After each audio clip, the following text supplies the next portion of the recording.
Super ಆಗೈತೆ. ನಿಜ ತಿಂಡಿ ಹೇಗಿದೆ? ಸೂಪರ್ ಇದೆ.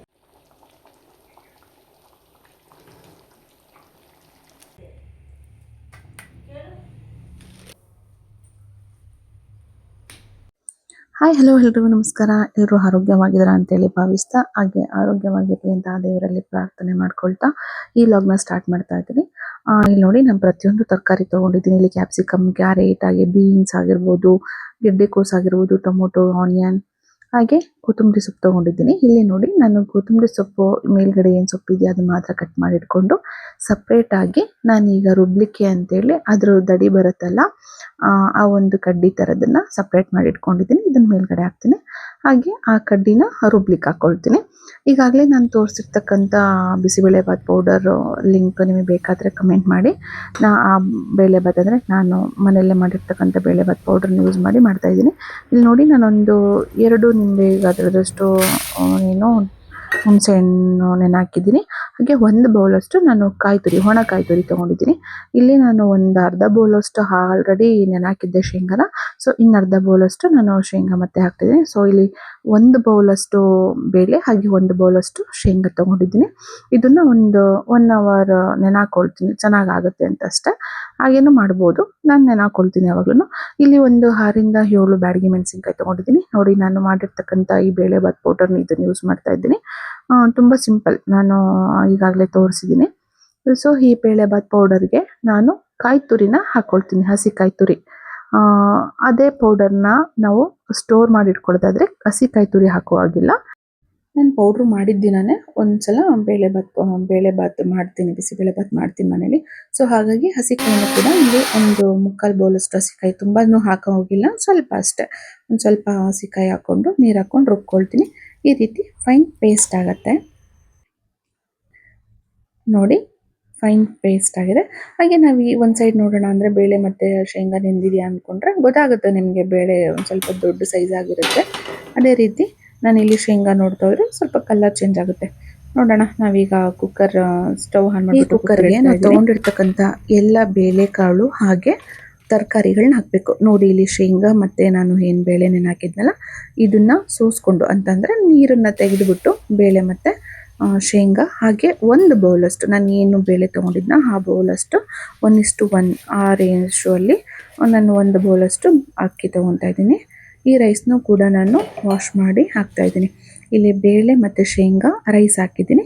ಈಗ ತೊಗೊಂಡಿರ್ತಕ್ಕಂಥ ತರಕಾರಿಗಳಲ್ಲಿ ಕ್ಯಾಪ್ಸಿಕಮ್ ಮತ್ತು ಟೊಮೊಟೊ, ಆನಿಯನ್, ಇದು 3 ಬಿಟ್ಟು ಇನ್ನೆಲ್ಲ ಉಳಿದ ಎಲ್ಲ ತರಕಾರಿಗಳಲ್ಲಿ ಕ್ಯಾರೆಟ್ ಆಗಿರ್ಬೋದು, ಬೀನ್ಸ್ ಆಗಿರ್ಬೋದು, ಗೆಡ್ಡೆಕೋಸು ಆಗಿರ್ಬೋದು, ಹಾಗೆ ನೀವು ಏನು ಪೊಟ್ಯಾಟೊ ಏನಾದರೂ ತೊಗೊಂಡಿದ್ರೆ, ಇನ್ ಕೇಸ್ ಅಂದರೆ ಆಲೂಗಡ್ಡೆ ತೊಗೊಂಡಿದ್ರೆ ಅದನ್ನು ಕೂಡ ಹಾಕ್ಬೋದು. ನಾನಿಲ್ಲಿ 3 ತರಕಾರಿಗಳನ್ನ ಬಿಟ್ಟು, 1 ಸೊಪ್ಪು ಬಿಟ್ಟು ಇನ್ನೆಲ್ಲದನ್ನು ತರಕಾರಿ ಹಾಕಿದ್ದೀನಿ.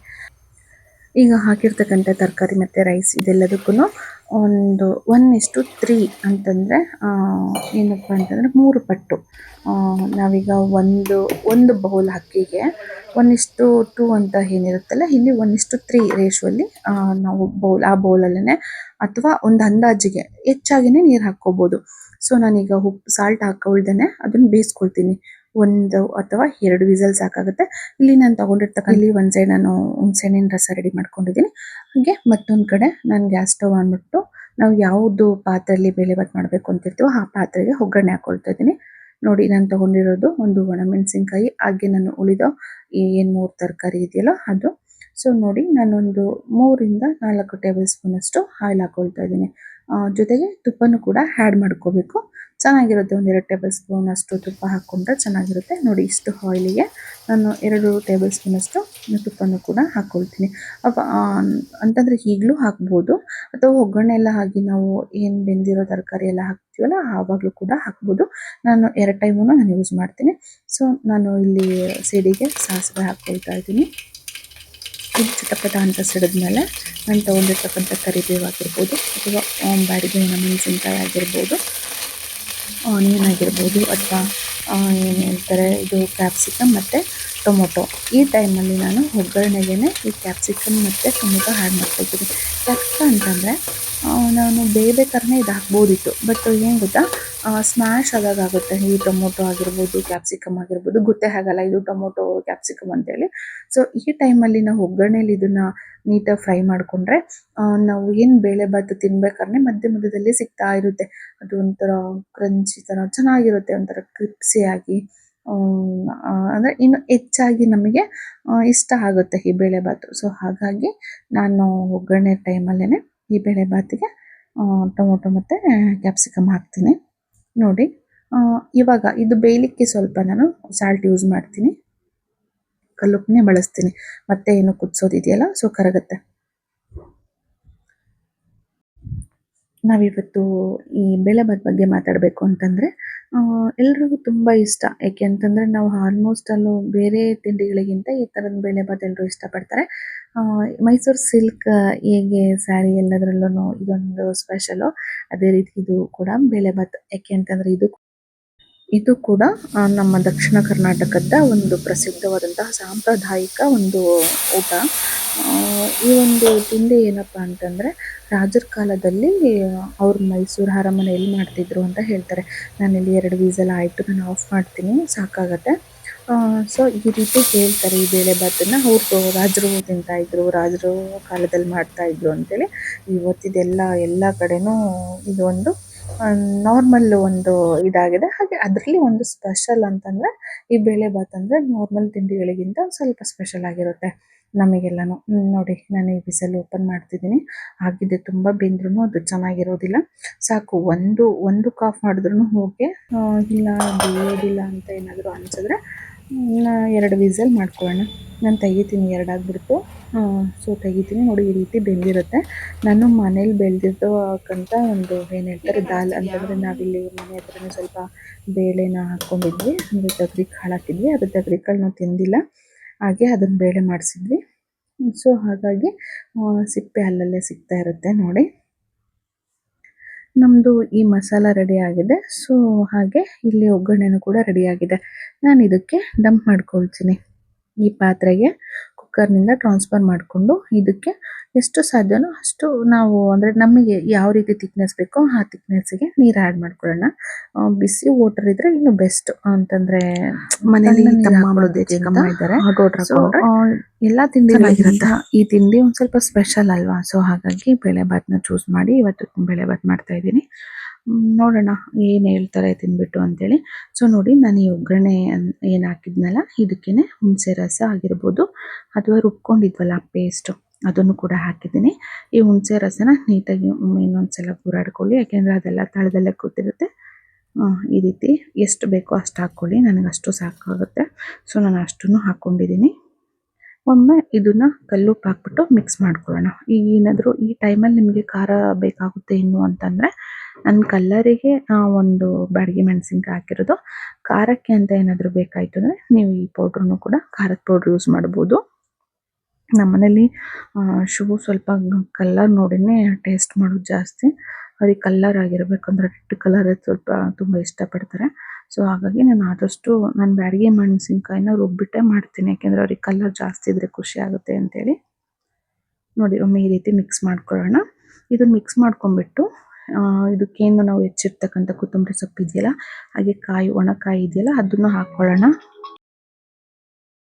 ಈ ಒಣಕಾಯಿ ತುರಿದ್ಬಿಟ್ಟು ಹಾಕ್ಕೋಬೇಕು. ಇದು ಆಪ್ಷನಲ್ಲು, ನಾವು ಯಾಕೆಂದರೆ ಆಲ್ರೆಡಿ ಹಾಕಿರ್ತೀವಿ ರುಬ್ಬಲಿಕ್ಕೆ ಅಂತೇಳಿ ಪೌಡ್ರ್ ಮಾಡುವಾಗ. ಬಟ್ ಈ ಟೈಮಲ್ಲಿ ಕೆಲವ್ರು ಹಾಕ್ತಾರೆ, ಬಟ್ ನಾನು ಹಾಕೋದಿಲ್ಲ, ನನಗೆ ಇಷ್ಟ ಆಗಲ್ಲ ಅಂತೇಳಿ ಹಾಕೋಲ್ಲ. ಹಾಗೆ ಕಲರ್ ಡಿಮ್ ಆಗುತ್ತೆ ಅಂತೇಳಿ ನಾನು ಸ್ವಲ್ಪ ಅವಾಯ್ಡ್ ಮಾಡ್ತೀನಿ. ನೋಡಿ ಇದನ್ನು ಕುದಿಸ್ತಾ ಇದ್ದೀನಿ, ಈ ರೀತಿ ಕುದಿ ಬರುತ್ತೆ. ನಿಮಗೆ ನೋಡಿ ಥಿಕ್ನೆಸ್ಸು ಎಷ್ಟು ಮಟ್ಟಿಗೆ ಬೇಕಾಗುತ್ತೆ ಅಷ್ಟು ನೀರು ಹಾಕ್ಕೊಳ್ಳಿ. ಇದೇ ಟೈಮಲ್ಲೇ ಬಿಸಿನೀರು ಆ್ಯಡ್ ಮಾಡ್ಕೋಬೇಕಾಗತ್ತೆ. ಥಿಕ್ನೆಸ್ಸು ಕಮ್ಮಿ ಬೇಕು, ತೆಳು ಬೇಕು ಅಥವಾ ಗಟ್ಟಿ ಬೇಕು ಅಂದರೆ. ನೋಡಿ ನಾನಿಲ್ಲಿ ಮತ್ತೆ 2 ಟೇಬಲ್ ಸ್ಪೂನಷ್ಟು ತುಪ್ಪ ಹಾಕ್ತಾಯಿದ್ದೀನಿ. ನನ್ನ ತಮ್ಮ ಕೂತಿದ್ದಾರೆ, ಆನೆಸ್ಟ್ ರಿವ್ಯೂ ಕೊಡಬೇಕು ಅಂತ ಹೇಳ್ತಾ ಇದ್ದೀನಿ. ಸೊ ಇವನು ಬೇಳೆಭಾತು ಅವನೇ ಕೇಳಿದ್ದು ಆ್ಯಕ್ಚುಲಿ, ಬೇಳೆಭಾತ್ ಮಾಡೋಕ್ಕ ಅಂತೇಳಿ. ಸೊ ನಾನು ಬೇಳೆಭಾತ್ ಮಾಡೋಣ ಅಂತೇಳಿ ತಲೆಯಲ್ಲೇ ಇರಲಿಲ್ಲ, ಏನು ಹೇಳ್ದ ಅಂತೇಳಿ. ಪೌಡ್ರು ಖಾಲಿ ಆಗಿತ್ತು. ಸೊ ಇವನಿಗೋಸ್ಕರ ನಾನು ಇವತ್ತು ಪೌಡ್ರು ಹಾಗೆ ಬೇಳೆಭಾತು ಎರಡನ್ನೂ ತೋರಿಸ್ತಾ ಇದ್ದೀನಿ. ಗೊತ್ತಿದೆ ಎಲ್ರಿಗೂ, ಸಾಮಾನ್ಯವಾಗಿ ಬೇಳೆಭಾತ್ ಅಂದರೆ ಖಾರ ಇರಲೇಬೇಕು. ಸೊ ಗುಳಿಗೆ ಖಾರ, ಬೂಂದಿ ಖಾರ ಅಂತಾರಲ್ಲ, ಆ ಖಾರ ತುಂಬ ಮ್ಯಾಚ್ ಆಗುತ್ತೆ. ಬಟ್ ಮನೇಲಿ ಆಗಿರಲಿಲ್ಲ, ಕಡ್ಡಿ ಖಾರನೇ ಇತ್ತು, ಅದನ್ನೇ ಹಾಕ್ತಾಯಿದ್ದೀನಿ. ಮಾಮಾರು ಬಂದಾಗ ಬಿಸಿ ಮಾಡ್ತೀನಿ, ಕರಿತೀನಿ.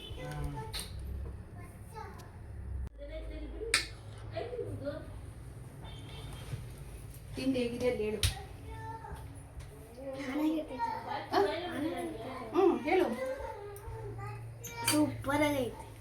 ನಿಜ ತಿಂಡಿ ಹೇಗಿದೆ? ಸೂಪರ್ ಇದೆ. ನೀನು ಹಿಂದಕ್ಕೆ ಹೋಗ್ತಿದ್ಯಾ, ಮುಂದೆ ಬಾ. ಹೀಗೆ ಹೇಳು, ತಿಂಡಿ ಹೇಗಿದೆ? ಸೂಪರ್ ಇದೆ. ತಿನ್ನು ಮತ್ತೆ. ಸೂಪರ್ ಆಗಿದೆ ಅಂತ್ಯಾ? ನಿಜ ಚೆನ್ನಾಗಿದ್ಯಾ? ಫೋಟೋ ಯಾವಾಗಲೂ ನಾವೇ 4 ಜನ ಪ್ಲಸ್ ನನ್ನ ಮಗ ಒಬ್ಬರು ಇಷ್ಟೇ ಇರ್ತಿದ್ವಿ. ಬೇಜಾರಾಗೋದು. ಚಿಕ್ಕಿ ಮತ್ತು ತಮ್ಮ ಬಂದಿರೋದ್ರಿಂದ ತುಂಬ ಹ್ಯಾಪಿ ಅನಿಸ್ತಿರುತ್ತೆ. ಆಮೇಲೆ ತುಂಬ ಜನ ಇದ್ದಾರೆ ಅಂತ ಫೀಲ್ ಆಗ್ತಿರುತ್ತೆ. ಸೊ ಎಷ್ಟೇ ಕ್ಲೀನ್ ಮಾಡಿದ್ರು ನನ್ನ ಮಗನ ಕಾಲದಲ್ಲಿ ಯಾವುದೂ ಆ ವಸ್ತು ಅದ್ರ ಮೇಲೆ ಇರೋದೇ ಇಲ್ಲ. ಸೊ ಅಲ್ಲಿಂದ ಇಲ್ಲಿಗೆ ಇಲ್ಲಿಂದ ಅಲ್ಲಿಗೆ ಎತ್ತಿಡೋದೇ ಆಗ್ತಿರುತ್ತೆ ದಿನಾಲು. ಸೊ ಈ ವಿಡಿಯೋ ನಿಮಗೆ ಇಷ್ಟ ಆಗುತ್ತೆ ಅಂತ ಅಂದ್ಕೊಳ್ತೀನಿ. ದಯವಿಟ್ಟು ಇಷ್ಟ ಆದರೆ ಲೈಕ್, ಶೇರ್, ಕಮೆಂಟ್ ಮಾಡೋದನ್ನು ಮರಿಬೇಡಿ. ಹಾಗೆ ಸಬ್ಸ್ಕ್ರೈಬ್ ಆಗೋದನ್ನು ಮರಿಬೇಡಿ. Thanks for watching. ಯಾಕೆ ಬಿದ್ದೆ? ಆರ್ಸಿ ಬಿದ್ದ. ಆರ್ಸಿ ಬಿದ್ದಂತೆ.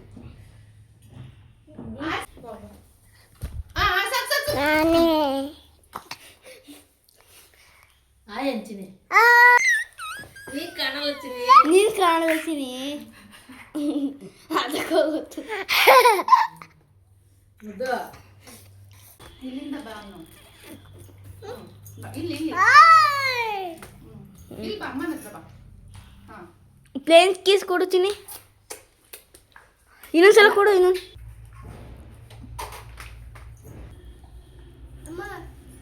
ಏನು?